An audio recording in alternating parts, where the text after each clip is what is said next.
recevoir le professeur Boufelsawi Abdelrahman qui abordera la thématique prise en charge, diagnostic et thérapeutique de la rhinite allergique de l'enfant. Nous aurons à la fin du webinaire une séance de questions auxquelles le professeur Boufelsawi aura le plaisir de vous répondre. Pour cela, nous vous prions d'utiliser l'onglet Q&R pour poser vos questions. Professeur Boufelsawi, à vous l'honneur. Je commence par remercier les responsables des laboratoires Pharmalliance. Je les remercie vraiment vivement pour cette initiative de formation médicale continue qui va concerner beaucoup de médecins, des médecins généralistes et des médecins spécialistes aussi. Je salue par la même occasion mes amis de l'association Hakim, l'association de médecins généralistes donc de MEDEA. Et aujourd'hui, on va faire tout ce qui concerne la prise en charge thérapeutique et diagnostic aussi concernant la rhinite allergique chez l'enfant.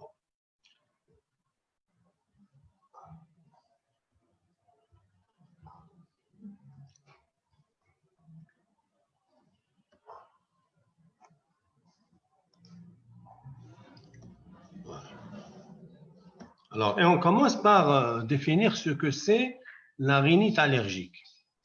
Alors, elle est définie comme étant un ensemble des manifestations fonctionnelles nasales engendrées par le développement d'une inflammation IgE dépendante de la muqueuse nasale.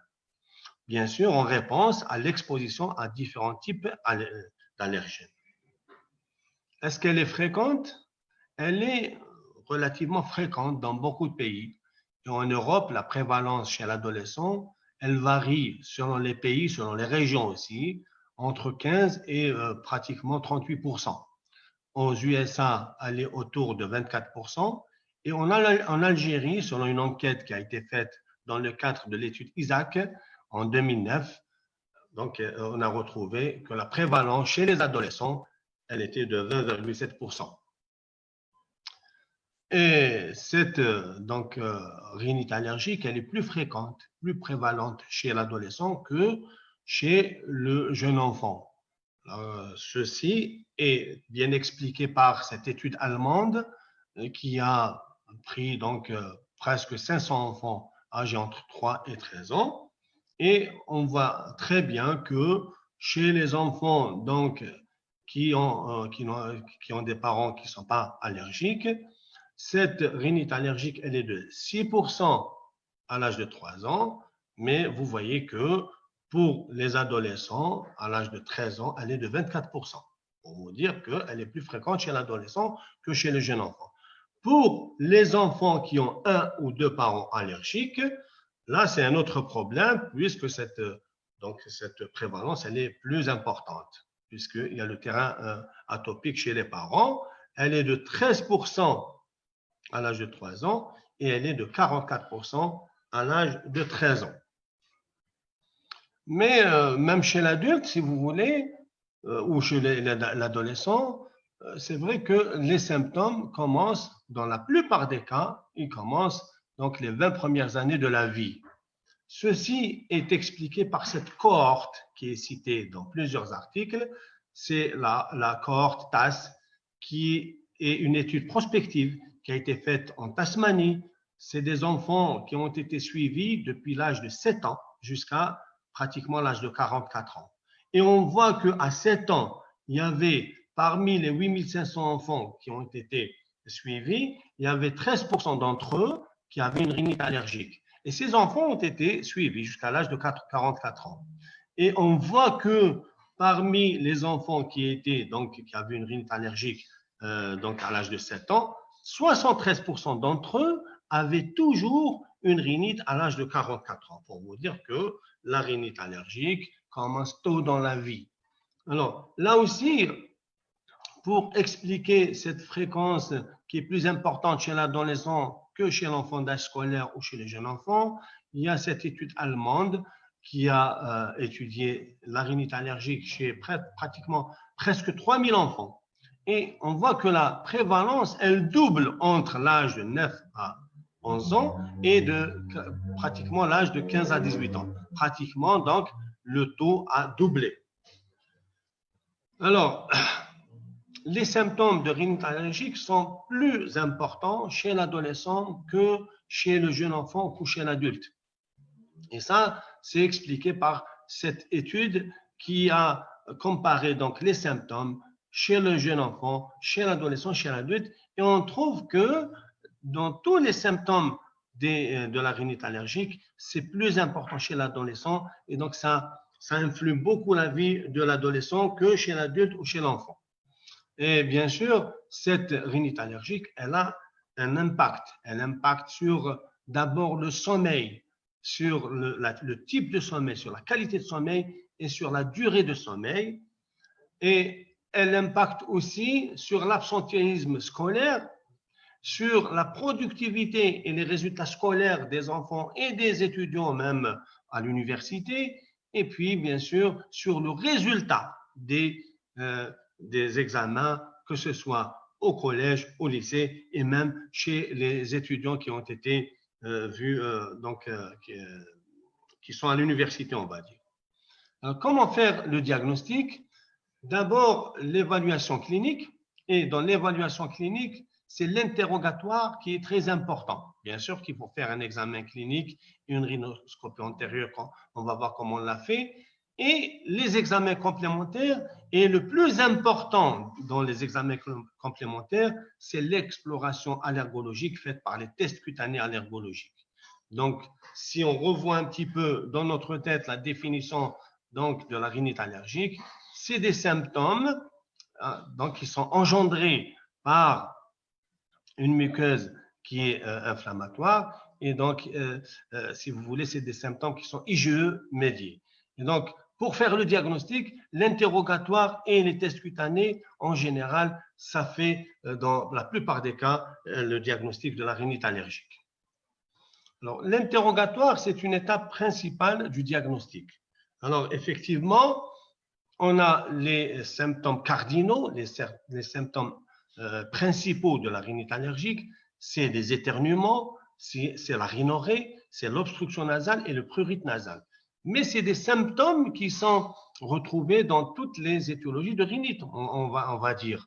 Mais dans la rhinite allergique, ces symptômes ont leurs particularités. Quelles sont ces particularités? Alors, les éternuements, c'est des éternuements en salve.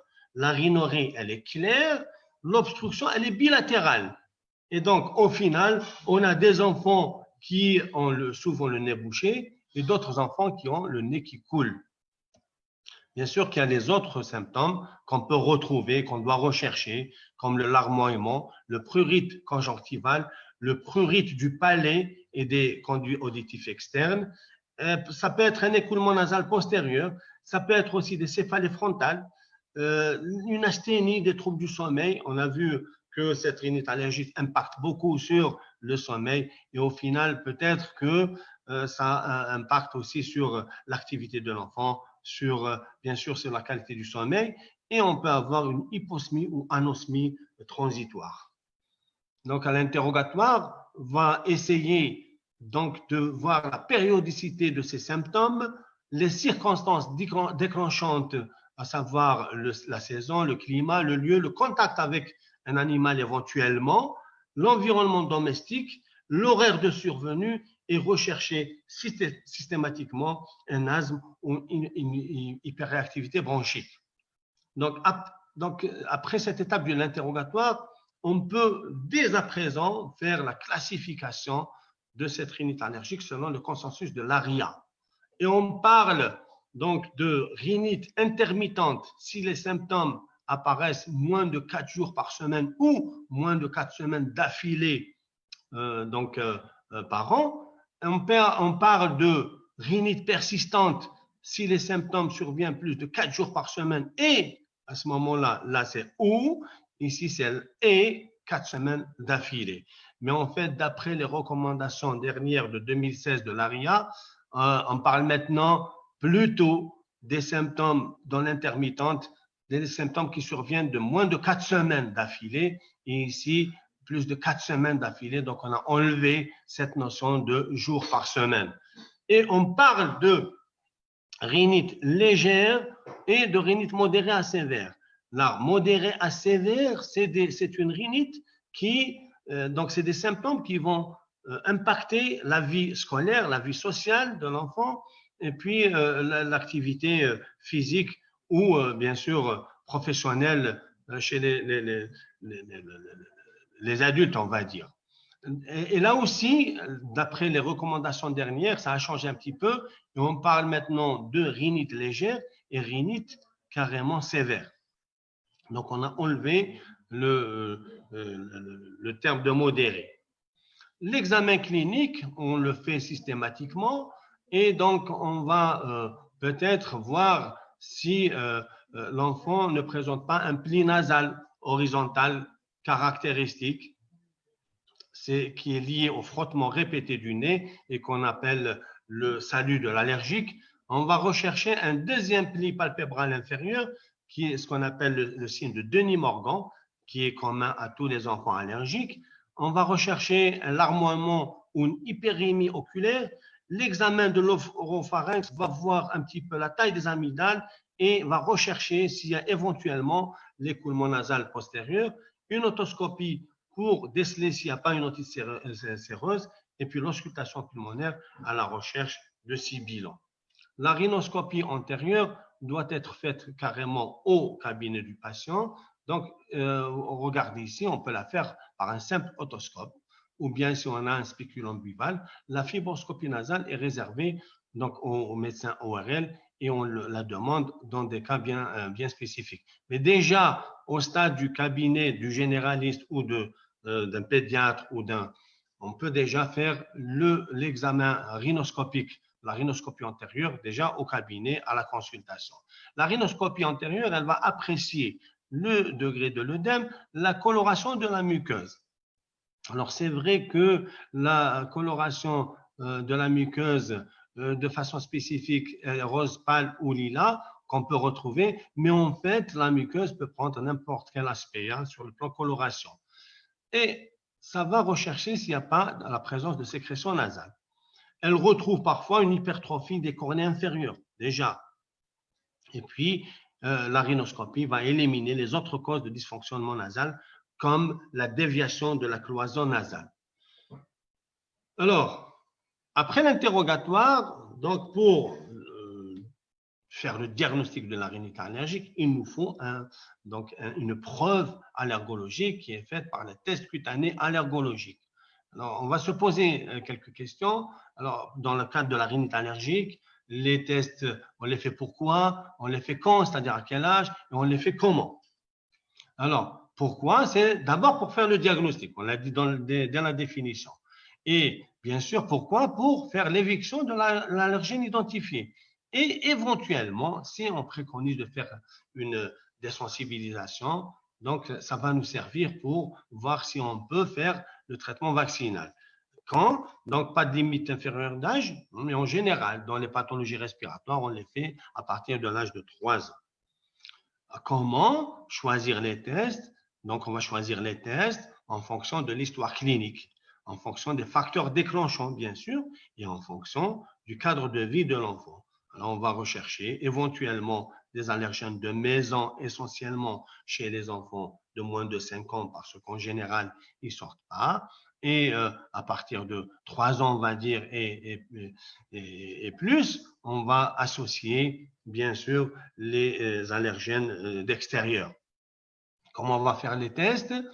Donc, je pense que la technique, on l'a dit la dernière fois, pas mal de médecins maintenant la connaissent très bien.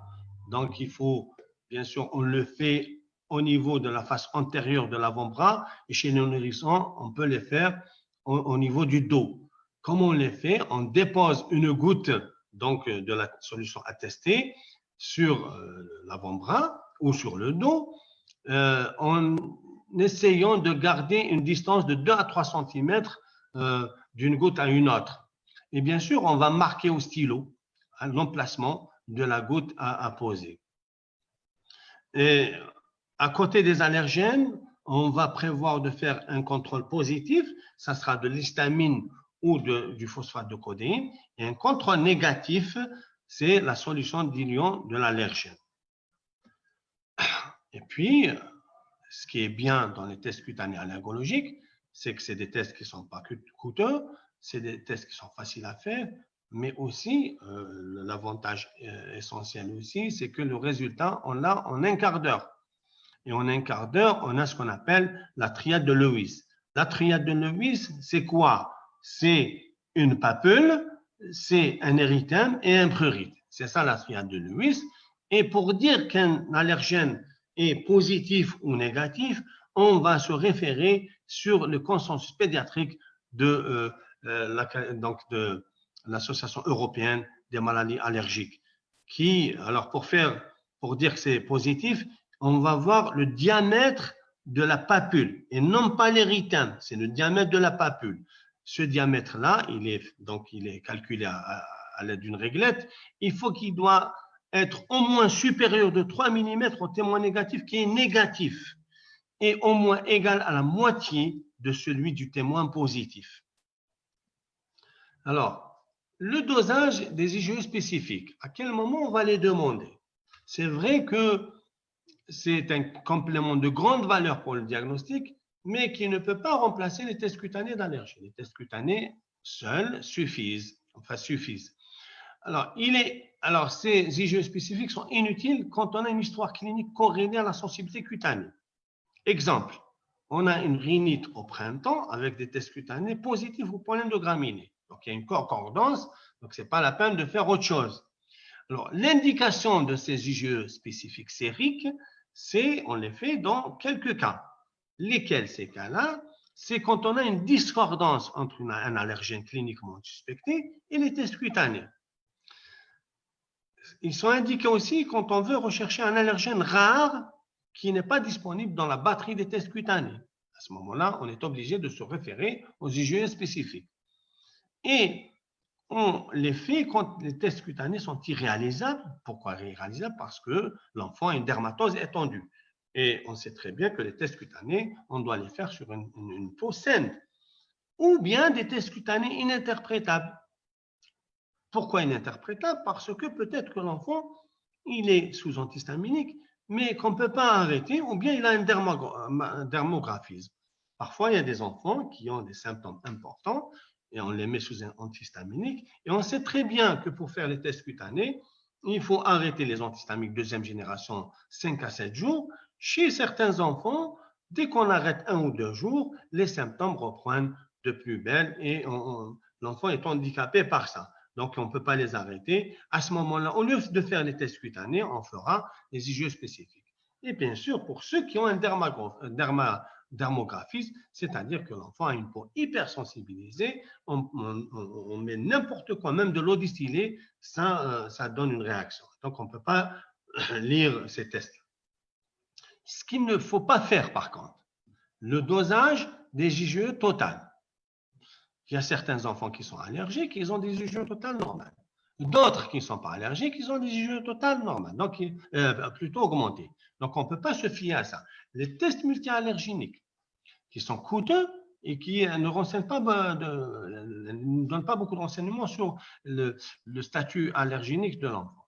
L'éosinophilie nasale et l'éosinophilie sanguine. C'est des tests qu'il ne faut pas faire. Les examens radiologiques, la radiographie des sinus, elle n'a aucun intérêt, donc ce n'est pas la peine de la faire.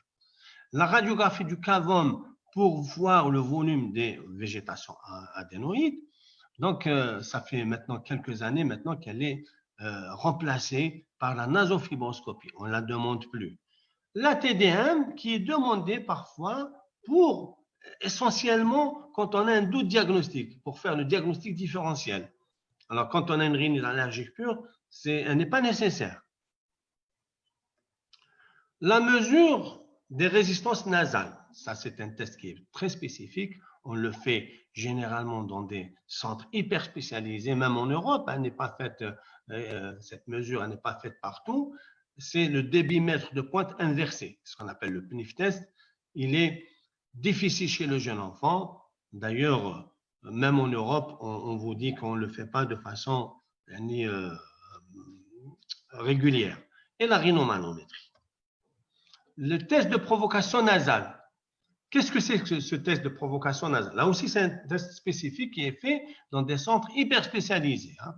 Ne parlons pas de chez nous, mais même ailleurs, on ne le fait pas partout. Ce test, il reproduit une réaction syndromique nasale liée à un allergène.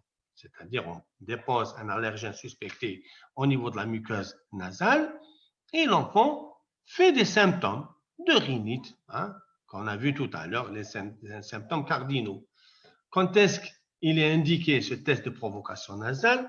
Là aussi, quand on a une discordance entre l'anamnèse, les tests cutanés et les IgE spécifiques, à ce moment-là, on peut se permettre de le demander. Quand on a une polysensibilisation et qu'on veut faire une désensibilisation et on ne sait pas réellement quel est l'allergène qui donne le plus de symptômes. Et donc, on peut évaluer allergène par allergène pour voir quel est l'allergène qui est prédominant pour donner ces symptômes, pour éventuellement penser à une désensibilisation. Et bien sûr, pour convaincre les parents de la nocivité d'un pneumoallergène. Parce qu'il y a des parents qui reviennent et vous disent, écoutez, moi, ça n'a rien donné, ceci, moi, c'est pas, je suis pas d'accord de ce que vous me dites. Mon enfant, je le connais, il n'est pas allergique à telle ou telle chose.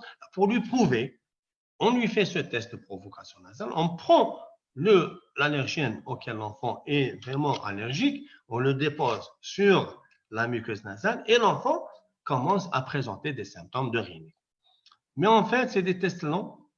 Il faut une bonne expérience du médecin, donc ce qui fait qu'on ne le fait pas partout. Alors, la recherche d'un asthme.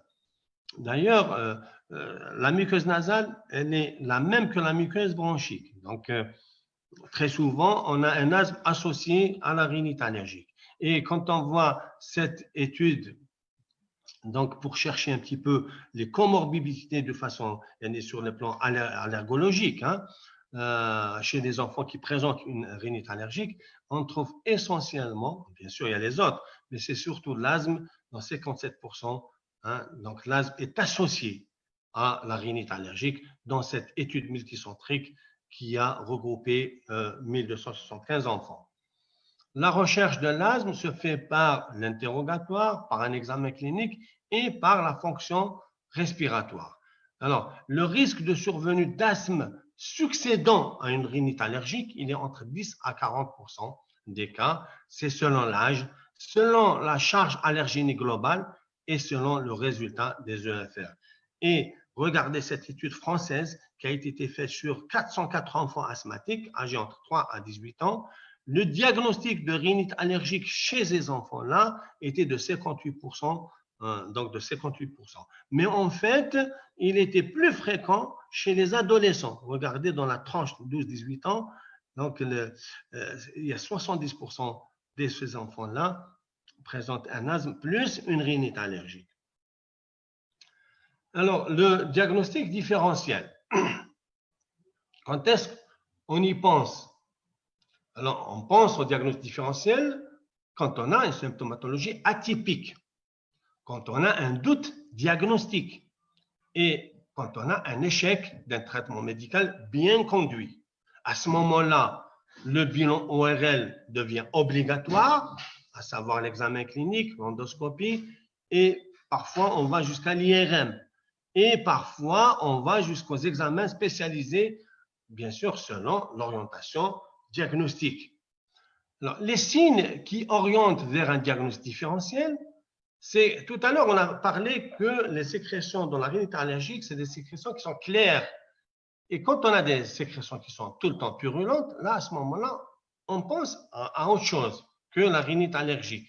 L'obstruction nasale isolée. Et en général, les symptômes dans la rhinite allergique, ce n'est pas un seul symptôme, c'est toujours 2 ou 3 symptômes ou 4 symptômes. Donc, si on a un seul symptôme, par exemple, obstruction nasale isolée, là, on pense peut-être à ce qu'il y ait une autre étiologie à ces symptômes-là. Quand l'obstruction, elle est unilatérale. Et tout à l'heure, on a vu tout à l'heure que l'obstruction, elle est bilatérale.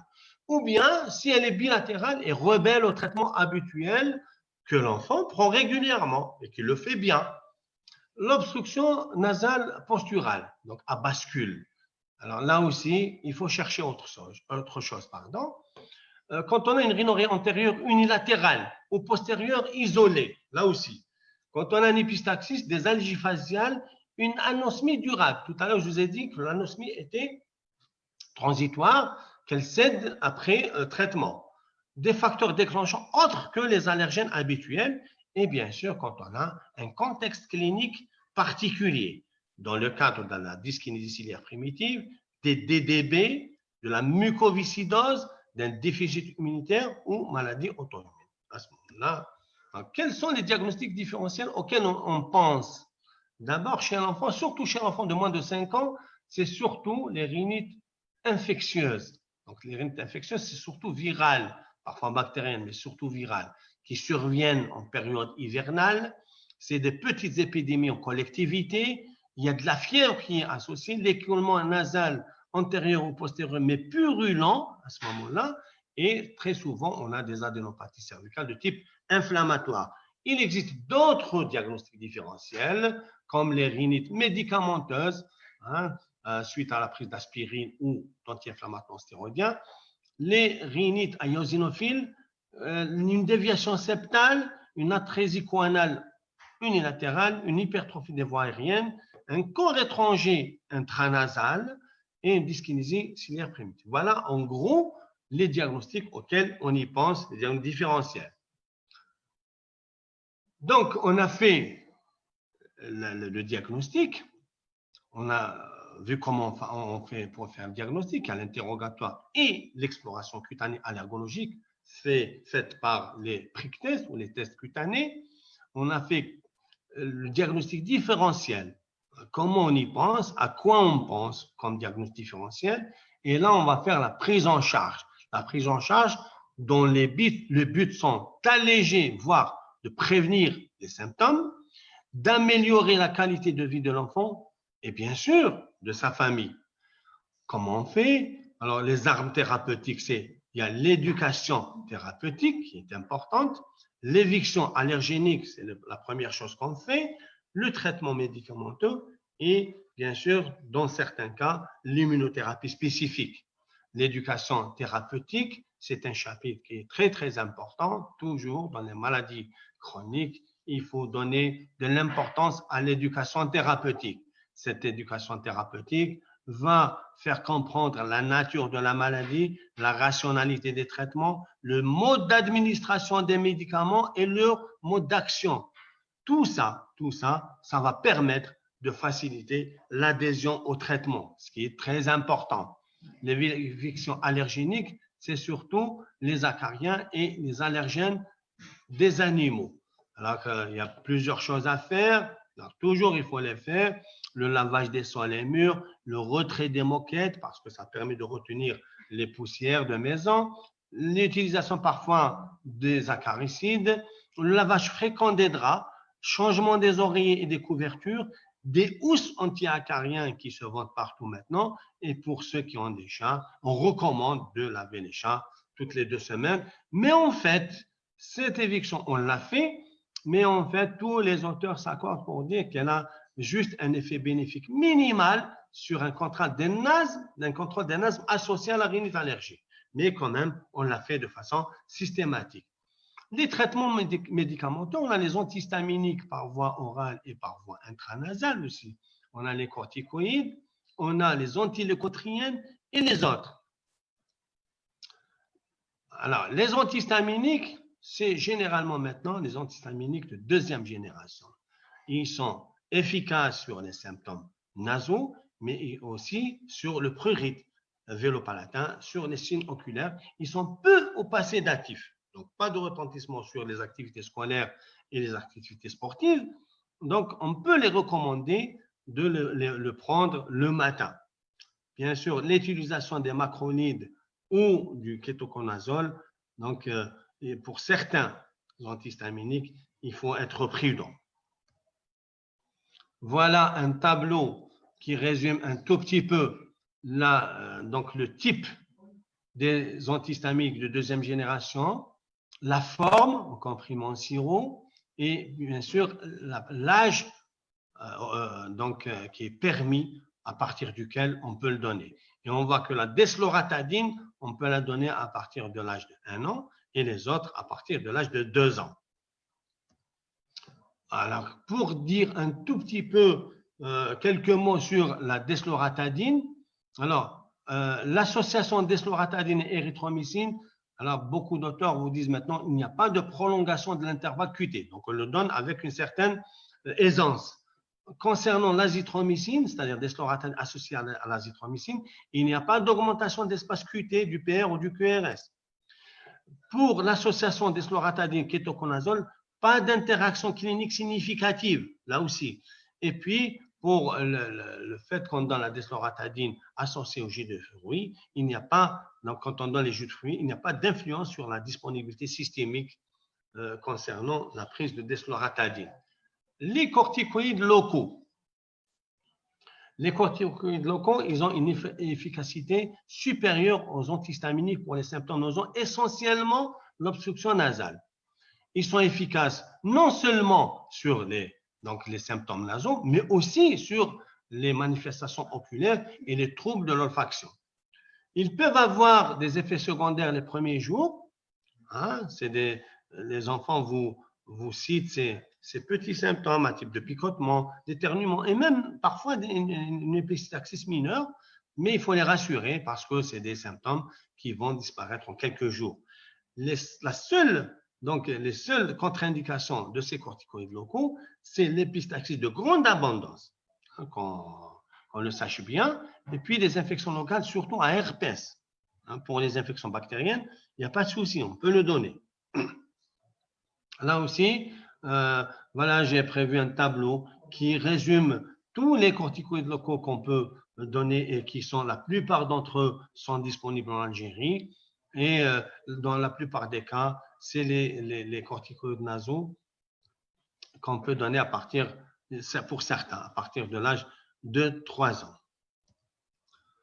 Alors, les corticoïdes par voie orale, on peut être amené parfois à les donner, mais c'est rare qu'on les donne. C'est juste quand on a donc une rhinite sévère, au tout début de la prise en charge de cette rhinite sévère, on peut donner un traitement par une corticothérapie orale de courte durée. Les antileucotriens, alors leur indication, c'est chez les enfants qui présentent donc une rhinite allergique, mais associée à un asthme insuffisamment contrôlé par la corticothérapie locale et les antihistaminiques. Donc, on peut là aussi associer les antileucotriens qui existent sous la forme de comprimés, hein, de 4, 5 et 10 mg.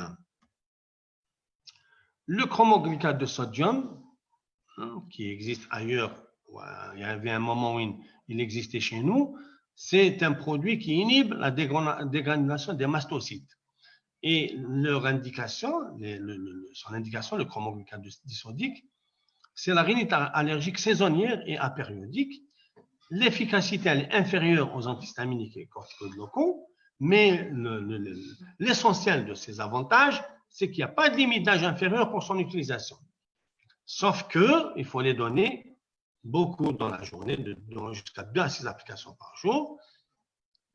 On peut avoir des effets indésirables mineurs, mais c'est rien.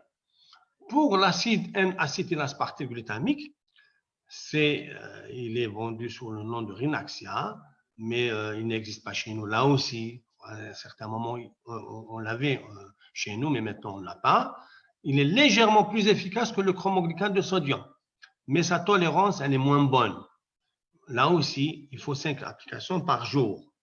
Les solutions de lavage nasal au sérum physiologique ou au sérum salé hypertonique. On les fait sous 2 formes, de 2 manières, soit sous forme de nébulisation, donc on fait des nébulisations intranasales, ou bien sous forme d'irrigation, hein, l'irrigation avec de grands volumes jusqu'à 10 ml, donc ça permet de balayer les sécrétions vers le pharynx et leur élimination. L'immunothérapie spécifique, alors, elle consiste en quoi? L'immunothérapie consiste à administrer des doses croissantes d'allergènes auxquels l'enfant est sensibilisé. Alors, ces actions, c'est quoi? C'est qu'elle permet de réduire l'inflammation allergique liée à cet allergène et elle va éviter de nouvelles sensibilisations et elle va éviter l'apparition d'un asthme chez les enfants qui ont une rhinite allergique et qui n'ont pas d'asthme. Ces effets, comment on peut les évaluer? on peut les évaluer par la réduction de la production des IgE, d'une part, et l'augmentation des IgG ou de ces sous-classes, surtout les IG4, pardon. Alors, elle peut se donner par deux manières, on va dire. Il y a la forme sous-cutanée et maintenant, de plus en plus, beaucoup d'auteurs maintenant utilisent la voie sublinguale parce qu'elle est plus sécurisante. On va voir tout à l'heure comment l'avantage de la voie sublinguale par rapport à la sous-cutanée. Mais s'il faut commencer une désensibilisation, il faut au minimum 3 ans, ça peut aller jusqu'à 5 ans, mais un minimum de 3 ans est requis pour escompter, pour avoir les effets qu'on va avoir. Alors, quelles sont ces indications, l'immunothérapie spécifique? Les indications dans la rhinite polynique, c'est la rhinite polynique sévère, qui est mal contrôlée par un traitement pharmacologique, ou bien un traitement qui est refusé par le patient, ou bien on a des réactions secondaires importantes, comme pour les antihistaminiques par exemple. Même dans les antihistaminiques de deuxième génération, parfois, ça peut donner une somnolence importante chez certains malades, pas chez tous. Dans la rhinite pérannuelle, l'indication de l'immunothérapie spécifique, c'est la rhinite sévère et ou prolongée, ou bien quand on a un asthme léger ou modéré associé. Les contre-indications de l'immunothérapie, c'est un asthme associé mal contrôlé. À ce moment-là, c'est une contre-indication absolue. Quand on a une mauvaise observance du patient, on a dit que si on doit suivre un protocole de désensibilisation, il faut au moins 3 ans. Il faut respecter la prise de cette immunothérapie de façon absolue. Sinon, ce n'est pas la peine. Ou bien quand on a des maladies sous-jacentes sévères et ou auto-immunes, à ce moment-là, la désensibilisation, elle est contre-indiquée. La voie sous-cutanée.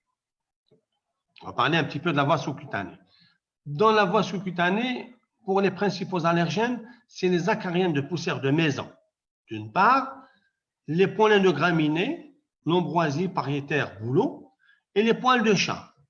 Les précautions à prendre dans la désensibilisation par voie sous-cutanée, c'est que ça doit être prescrit par un allergologue, donc un pédiatre qui exerce l'allergologie, un pneumologue qui exerce l'allergologie, et un chien par l'ORL qui exerce bien sûr l'allergologie, ou bien chez un allergologue carrément. Donc là, le généraliste n'est pas permis, il n'a pas la permission de la prescrire. C'est des injections qui se font sous contrôle d'un médecin expérimenté. Pourquoi? Parce qu'il y a toujours le risque de la réaction anaphylactique.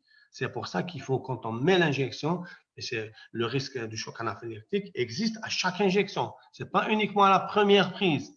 Donc, quand on prescrit donc la voie sous-cutanée, il faut garder l'enfant, après injection bien sûr de l'allergène, 30 minutes dans le cabinet, bien sûr, parce que, pourquoi 30 minutes? C'est le délai d'apparition des réactions anaphylactiques sévères qui sont pratiquement de 3%. Et on peut avoir même les décès, mais c'est très rare. Hein? On a un décès sur 2 millions de doses injectées. C'est rare. La voie sublinguale, c'est la plus utilisée actuellement. Alors, l'observance, elle est meilleure que celle de la voie sous-cutanée, et ce n'est pas sûr. Là, hein? Mais surtout, c'est que c'est une voie qui est sécurisante parce que pour les effets secondaires locaux, ils sont 1000 fois moins fréquents que pour la voie sous-cutanée. Pour des réactions sévères, tout à l'heure, on a vu 3%, et là, c'est 0,2%. Pour certains enfants, elle permet l'autodadministration par le patient des différentes doses. Ce n'est pas la peine que l'enfant se déplace dans le cabinet du médecin. Il le fait chez lui. Il fait 2 à 3 gouttes en sublingual et bien sûr, il garde, il fait les gouttes en sublingual, il garde 2 à 3 minutes sous la langue avant de l'avaler. Et puis, elle existe aussi sous forme de comprimé, hein, pour la voie sublinguale. Elle est validée pour les graminées et les acariens maintenant. Le traitement d'entretien, il est pérannuel pour les allergènes perannuels. Elle est brièvement pré-saisonnière et co-saisonnière pour les pollinoses. Pas de réduction de dose durant la saison pollinique, pas comme dans la voie sous-cutanée. Et si l'enfant interrompt son traitement pour une raison X ou Y, il peut être repris à la même concentration. On a la voie orale, bien sûr, toujours sublinguale, mais la voie par les comprimés, on va dire, qui est validée là aussi pour les graminées et les acariens dermatophagoïdes. Voilà ce que j'avais dit tout à l'heure pour la voie sous-cutanée. Donc, on commence à injecter des doses progressives 3 à 4 mois avant la saison pollinique pour atteindre donc une dose qu'on va garder, mais au moment de la saison pollinique, on va réduire les doses. Et on continue. Toujours pendant la saison pollinique, on réduit les doses. Pour la voie donc sublinguale, donc la phase d'initiation, elle est plus courte que la voie sous-cutanée, mais là, on va donner juste en phase donc pré-saisonnière et co-saisonnière. Et puis, on arrête. On attend la saison pollinique de l'année suivante. Toujours, voilà. Pour les comprimés, alors il y a deux choses. Il y a pour les comprimés, pour les acariens, c'est directement la même dose toute l'année. Enfin, toute l'année, il n'y a pas de diminution des doses ou arrêter les doses après la phase saisonnière. Donc, toute l'année, sauf que le premier comprimé, il faut qu'il soit donné par le médecin, dans le cabinet du médecin. Pour les 5 graminées, là, c'est comme dans la voie sublinguale, on donne au niveau de la phase pré-saisonnière et saisonnière. Ensuite, on arrête et ainsi de suite. Voilà un petit peu pour expliquer les différentes voies. Alors, comment on fait pour le traitement donc de la rhinite allergique? Alors, c'est selon les symptômes. Si on a des symptômes intermittents, si elle est légère, on donne au choix soit un antihistaminique par voie orale ou intranasal, ou bien un antideucotrien, c'est au choix. Si les symptômes sont modérés, ou bien si les symptômes intermittents, modérés à sévères, symptômes persistants, légers. Au choix, là aussi, un antihistaminique péros ou intranasal ou corticostéroïde intranasal ou antideucotrien ou le ochromane. On revoit l'enfant 2 à 4 semaines après. Si échec, on peut augmenter les doses. S'il y a amélioration, donc on a donné 4 semaines, on continue encore 1 mois, ça fera un traitement de 2 mois. Bien sûr, toujours en association, il faut faire une éviction de l'allergène et des substances qui irritent donc l'enfant. Si on a une conjonctivite, donc on va ajouter un antihistaminique par voie orale ou intraoculaire, ou chromone ou sérum salé intraoculaire, et considérer l'immunothérapie spécifique. Si les symptômes sont persistants et que la rhinite elle est modérée à sévère, à ce moment-là, c'est dans l'ordre corticostéroïde intranasal, antihistaminique, péros ou antileucotrien. Et revoir le patient 2 à 4 semaines. S'il y a amélioration, donc diminuer, continuer le traitement encore pendant 1 mois, ça fera un traitement de 2 mois. S'il y a échec, revoir le diagnostic, évaluer l'observance, est-ce que l'enfant prend son traitement? C'est la première question d'ailleurs qu'il faut poser. Rechercher une infection ou autre cause. On peut ajouter ou augmenter les corticostéroïdes intranasaux. Si on a une rhinorrhée, on peut ajouter de l'ipratropium.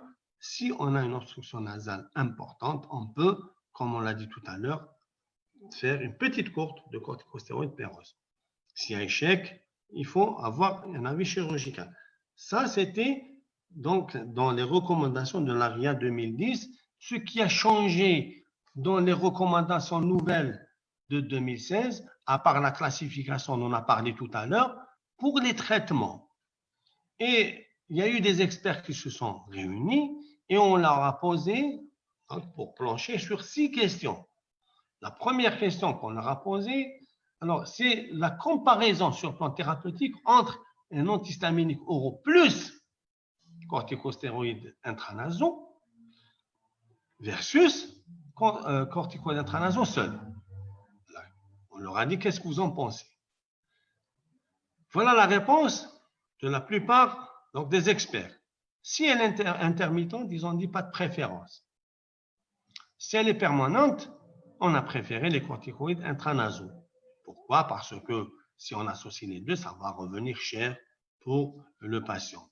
La deuxième question, la comparaison entre un antihistaminique intranasal plus corticoïde intranasal et corticostéroïdes intranasaux seuls.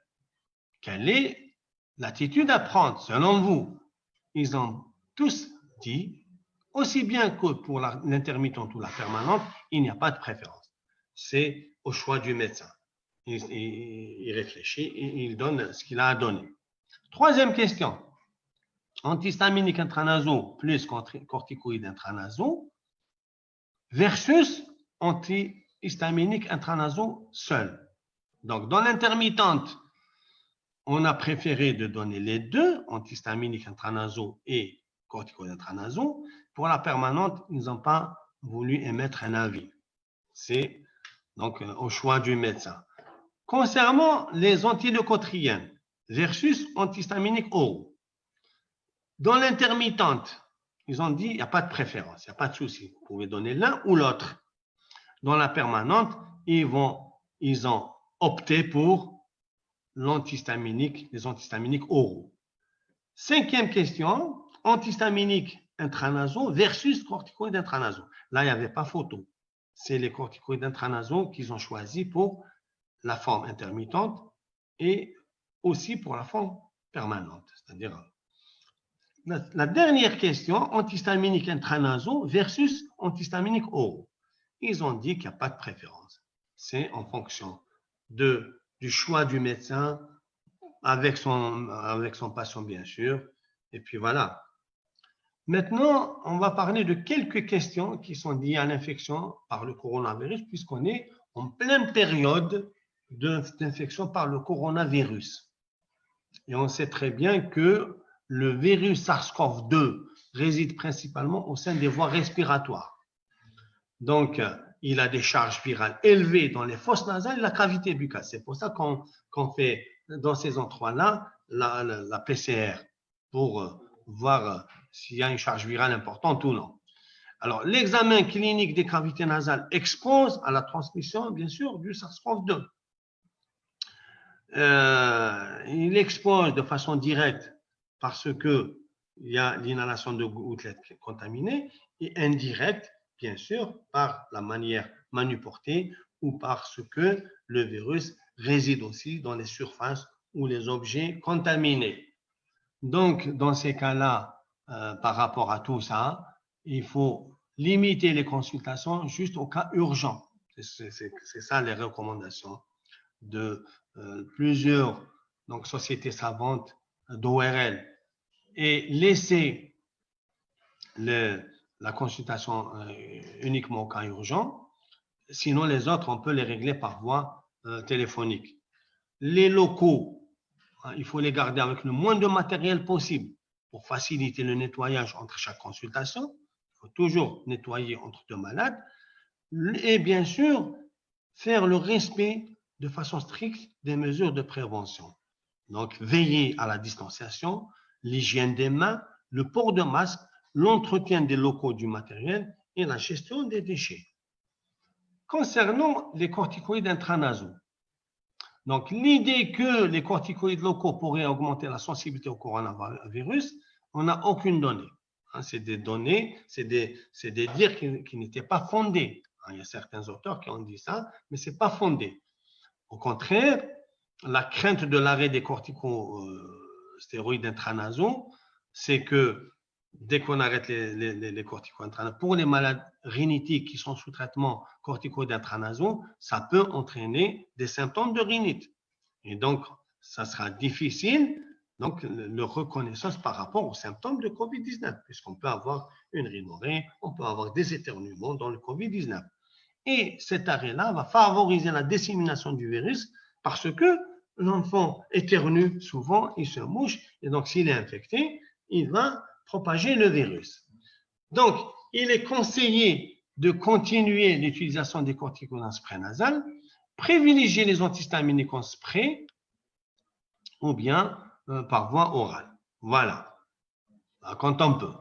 Ça, c'est selon les recommandations de la Société française d'ORL pédiatrique. Et là aussi, même l'ARIA, si vous voulez, et l'Association européenne de l'allergie, donc ils ont recommandé de continuer chez les enfants qui sont sous corticoïdes intranasaux, de continuer la prise des corticoïdes intranasales et ne pas arrêter, bien sûr, cette thérapeutique-là. Le lavage de nez au sérum salé, alors on a un risque théorique de dissémination bronchopulmonaire du virus quand on lave le nez de l'enfant. Donc, on va essayer de réserver ces lavages de nez au sérum salé aux obstructions nasales invalidantes essentiellement chez le nourrisson. Sinon, ce n'est pas la peine, il ne faut pas les faire. Bien sûr, mais quand on fait ce lavage, il faut respecter une mesure d'hygiène de façon stricte. Donc, se laver les mains avant et après le soin, laver le matériel avec de l'eau et du savon, c'est-à-dire le matériel avec lequel on injecte, tel que les seringues et les dispositifs utilisés pour les sprays ou les lavages. Et merci de votre attention. Voilà ce qu'on avait à dire sur la rhinite allergique.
Donc, nous allons passer à la séance de questions-réponses. Donc, vous avez posé dans hier.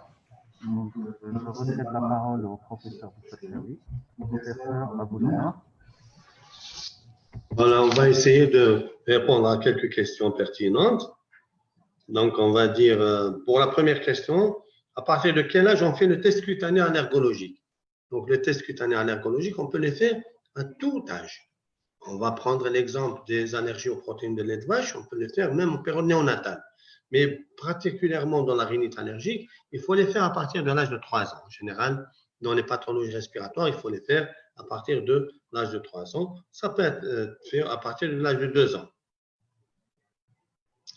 Alors, est-ce que le traitement est le même s'il s'agit d'une rhinite intermittente ou persistante? Non. On a vu tout à l'heure, si la rhinite elle est intermittente légère ou intermittente sévère, par exemple, c'est deux choses différentes. Ou persistante, si elle est légère ou sévère, c'est pas la même chose. Donc, si elle est légère, on a vu tout à l'heure qu'on avait le choix de donner un antihistaminique. Et puis, on va voir. Hein, on recontrôle l'enfant 15 jours à 30 jours après. Et puis, voir si le traitement marche bien ou non. Maintenant, si vous avez une rhinite avec une obstruction nasale importante, même si elle est intermittente, on va opter plutôt pour le corticoïde intranasal. Si on a une rhinite sévère, à ce moment-là, il faut associer les deux. Un antihistaminique par voie orale et un corticoïde intranasal. Est-ce que les mêmes critères sont valables chez l'adulte? Oui. Oui. Est-ce que le dosage des IgE peut lui faire le diagnostic d'une rhinite allergique? Non. On a dit tout à l'heure, dans les choses qu'il ne faut pas faire, il ne faut pas faire les IgE totales. Donc, si c'est pour les IgE spécifiques, oui, à la limite. méningitis totale, non. Mais on a dit qu'il faut privilégier les tests cutanés allergologiques. Peut-on parler de rhinite allergique avant l'âge de 4 ans? Oui. Oui, on peut parler avant l'âge de 4 ans, mais il faut savoir qu'on l'a dit, on l'a répété, dans beaucoup d'études, la rhinite allergique, elle est plus fréquente, plus prévalente chez l'enfant d'âge scolaire et chez l'adolescent. Elle est beaucoup moins fréquente chez l'enfant de moins de 5 ans. Peut-on associer deux antihistaminiques chez l'enfant? Non. Est-ce que le traitement d'une rhinite diminue le risque de développer un asthme? Oui. Oui, parce que dans la marche allergique, on peut avoir une rhinite allergique, ensuite un asthme. Et tout le monde maintenant dit qu'il faut bien traiter sa rhinite allergique pour justement prévenir la survenue d'un asthme. Ceci est beaucoup plus valable pour l'immunothérapie spécifique, mais aussi même pour le traitement médicamenteux. Le fait de bien traiter une rhinite allergique, ça permet d'éviter le passage, dans un certain pourcentage de cas, à l'asthme. Alors, rhinite, pathologie frontière entre pédiatre et ORL. Les parents se posent la question à qui s'adresser. Il n'y a pas de souci. Il n'y a pas de souci. Le pédiatre peut prendre correctement une rhinite allergique. Il n'y a aucun problème pour ça. L'ORL peut la prendre aussi en charge. Donc, il ne faut pas se poser cette question. Alors, à partir de quel âge peut-on prescrire un antihistaminique chez l'enfant? On l'a dit tout à l'heure, pour la desloratadine, par exemple, on peut la prescrire à partir de l'âge de 1 an. Pour les autres, à partir de l'âge de 2 ans. Les tests cutanés sont-ils dangereux? Non. Non, parce que parmi les tests cutanés qu'on a fait, des milliers de tests cutanés qu'on a fait, on n'a pas eu d'accident, on va dire. C'est décrit. Donc, il faut prendre ses précautions. Il faut avoir un plateau de réanimation à côté qui comporte au moins de la ventouse d'inhalation, qui comporte donc de l'adrénaline. C'est médico-légal, mais il faut savoir que c'est très, très, très rare, voire exceptionnel. Obstruction nasale isolée nocturne, quel diagnostic? Alors, en général, dans la rhinite allergique, l'obstruction, les symptômes sont, on n'a pas qu'un seul symptôme, on a plusieurs symptômes. On a l'obstruction nasale, on a les éternuements, on a le prurite, donc on a au moins 2 à 3 symptômes à la fois. Et quand c'est un seul signe qui prédomine, et c'est le seul, donc il faudra peut-être rechercher autre chose. Dans ce cas-là, chez les enfants, on va peut-être rechercher s'il n'y a pas donc, de végétation adénoïde sous-jacente et envoyer l'enfant chez un ORL pour faire une fibroscopie nasale. Alors, quel médicament donner en cas de dépistage? C'est important puisque les corticocos sont contre-indiqués. Alors, il faudra privilégier. On a les antihistaminiques par voie orale. On a, malheureusement, on ne les a pas ici, les antihistaminiques intranasaux. On a les antileucotriens. Il faut toujours, bien sûr, parce qu'il y a une contre-indication aux corticoïdes intranasaux. Alors, quelle durée peuvent être pris les corticoïdes locaux? Est-ce qu'il y a des effets secondaires lors de la prise en long cours et comment faire le choix entre les différentes molécules disponibles? D'accord. Donc, la durée, généralement, on donne des durées de 2 mois. Et on essaie d'arrêter. Et très souvent, tous les auteurs vous le disent, il y a certains qui présentent des rhinites sévères, vous arrêtez, 2 ou 3 jours, les symptômes reprennent. Et donc, tout le monde reprend le traitement. Alors, il n'y a pas de durée du traitement, pardon. Alors, pour les effets secondaires, il n'y a pas d'effets secondaires. Il n'y a pas d'effets secondaires dans la mesure où des études ont été faites avec biopsie nasale chez des enfants qui ont pris plus de 6 mois les corticoïdes intranasaux. Donc, ils ont fait des biopsies chez ces enfants-là. Ils ont pris 6 mois, 1 an. Donc, il n'y a pas eu d'atrophie de la muqueuse nasale. Donc, il n'y a pas de souci. Donc, on peut, dans certains cas où la rhinite allergique est sévère, qui se prolonge, on peut prolonger le traitement. Alors, étant donné que le profil inflammatoire de la rhinite allergique est proche de celui de l'asthme, est-ce que les antileucotriènes peuvent avoir une place dans le traitement de la rhinite allergique seule comme anti-inflammatoire? Bon, en général, on vous dit que quand on a une rhinite allergique, seule, sans asthme, c'est ce que j'ai compris dans cette question, on donne un traitement antihistaminique et ou un corticoïde intranasal et ou antihistaminique intranasal. Et les antileucotriènes, on les garde pour les enfants qui présentent un asthme et une rhinite associée. Sauf que parfois, on a des contre-indications, peut-être pour le traitement médicamenteux contre la rhinite, et on peut peut-être aller vers l'antileucotriène. La corticothérapie à longue durée d'action a-t-elle sa place? Corticothérapie à longue durée d'action. Je ne sais pas ce qu'on veut dire par cette question. Quels sont les antihistaminiques intranasaux commercialisés en Algérie? À ma connaissance, il n'y a pas les antihistaminiques intranasaux en Algérie. Alors, 21. Est-ce qu'elle existe? Non, c'est pas en Algérie. Voilà. Alors, la prise en charge d'une rhinite est similaire chez l'adulte, oui. Pour la sublinguale, c'est-à-dire la désensibilisation sublinguale, faut-il avaler ou cracher le produit après 2 minutes? Non, il faudra l'avaler. On le laisse 2 à 3 minutes et on l'avale, il n'y a pas de souci. Peut-on donner les antihistaminiques de façon continue plus de 3 mois sans fenêtre thérapeutique pour une rhinite moderne sévère? Oui, c'est des réponses claires, c'est des questions claires, réponses courtes. Hein. Les corticoïdes par voie orale, on l'a dit tout à l'heure. Hein, ce n'est pas l'indication, c'est pas une indication. Sauf que dans certains cas, l'enfant présente une rhinite sévère. Donc, au tout début du traitement, on peut commencer par une corticothérapie par voie orale courte, moins de 10 jours, et ensuite, on prend le relais par des corticoïdes intranasaux. Pour un enfant sous immunothérapie spécifique pour les poils de chat, doit-on faire l'éviction du chat vivant dans cette famille? Oui, il faut faire l'éviction du chat. Hein. Il faut faire l'éviction du chat. Alors, est-ce qu'il y a une durée de traitement à ne pas dépasser par les... On a répondu à ça, il n'y a pas de souci. Il n'y a pas de traitement, de durée bien définie pour le traitement. Merci, on a reçu des patients allergiques nouvellement diagnostiqués. On peut administrer les corticoïdes intranasaux et ceci en période de Covid. Oui, on l'a dit, c'est clair, il faut continuer. Bon, si on peut remplacer par des antihistaminiques et que l'enfant ne présente pas de symptômes, il n'y a pas de souci. Mais si on remplace, on donne uniquement les antihistaminiques et l'enfant reprend ses symptômes, on reprend la corticothérapie. Ceci est dit dans les sociétés savantes, il n'y a pas de souci. Si un enfant a un asthme, que le diagnostic n'est pas encore posé, est-ce que le test de provocation ne présente pas de risque de provoquer une crise d'asthme? On ne les fait pas, les tests de provocation. Ils sont dangereux en général chez l'enfant. Donc, on ne les fait pas en général.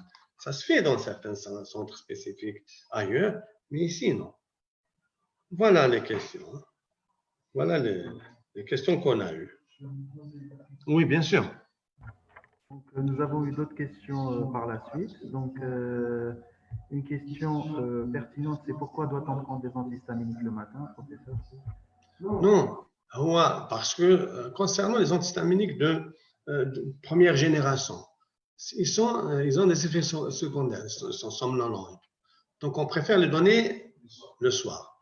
Mais dans les antihistaminiques de deuxième génération, ils sont très peu sédatifs ou pas sédatifs. C'est vrai que la pratique habituelle, on les prescrit le soir, mais on peut les donner si on a je ne sais pas, n'importe quel problème à les donner le soir, on peut les donner le matin parce qu'ils sont peu sédatifs. Et très souvent, pas sédatifs du tout. Une autre question, professeur. Est-ce que les crèches sont responsables de l'exacerbation de la rhinite allergique et l'asthme chez l'enfant? Bon, ça c'est une question piège. Pour la rhinite allergique, non. Mais pour l'asthme, on peut comprendre qu'il y a peut-être une source d'exacerbation. Pourquoi? Parce que... Pardon? Non, c'est pas ça. Parce que dans les crèches, c'est des enfants de moins de 5 ans. et c'est la tranche d'âge où il y a le plus d'infections virales. Et la crèche constitue un endroit favorable à la transmission des virus entre les enfants. Pour peu que les enfants, quelques enfants sont traités pour asthme ou présentent un asthme, que ces infections virales les déclenchent les exacerbations. Voilà, c'est ça l'explication. Pas la rhinite allergique. Une rhinite allergique à la craie, est-ce que vous avez eu des cas? Quelle a été votre conduite à tenir? Non, pas une rhinite allergique, ça agit comme un irritant. Comme un irritant non spécifique, comme la fumée de cigarette. C'est un irritant non spécifique. Voilà. La dernière question, professeur. Donc, les corticoïdes intranasaux pour les enfants de moins de 6 ans. Oui. Alors, il y a certains, bon, je ne cite pas le nom, il y a certains qui peuvent se donner à partir de l'âge de 3 ans. Et donc, on peut les donner, il n'y a pas de souci. Ils ont la MM. Et il y a certains, aux États-Unis, pour le même qu'on donne en Europe à partir de 3 ans, on les donne à partir de 2 ans. Donc, il n'y a pas de souci. Voilà. C'est des spécificités par rapport au pays. Voilà. Mais chez nous, on a une forme de corticoïde intranasal qu'on donne à partir de 3 ans. C'est disponible sur le marché. Effectivement, professeur. Donc, par rapport aux poils de chat, faut-il juste les éviter ou bien il suffit juste de les laver Alors, on dit qu'il faut les laver toutes les 2 semaines. Voilà. Merci beaucoup, professeur Boucherkaoui.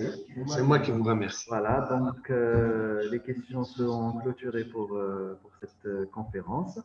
Je tiens à remercier tous les participants d'avoir été à nos côtés pour cette conférence. Et nous souhaitons un bon week-end et je laisse le dernier mot au professeur Boucherkaoui. Moi, je renouvelle mes remerciements au laboratoire Pharmalios parce que c'est quelque chose d'énorme qu'il est en train de faire dans le cadre de la formation de médecins, toutes spécialités confondues. Là, c'est la chose la plus importante pour moi. Je salue tous les participants qui ont pu participer donc à ce webinaire. Je leur transmets mes amitiés, je leur dis bon week-end et je transmets aussi mes amitiés aux responsables donc de l'association Hikma des médecins de Médéa. Voilà, merci beaucoup.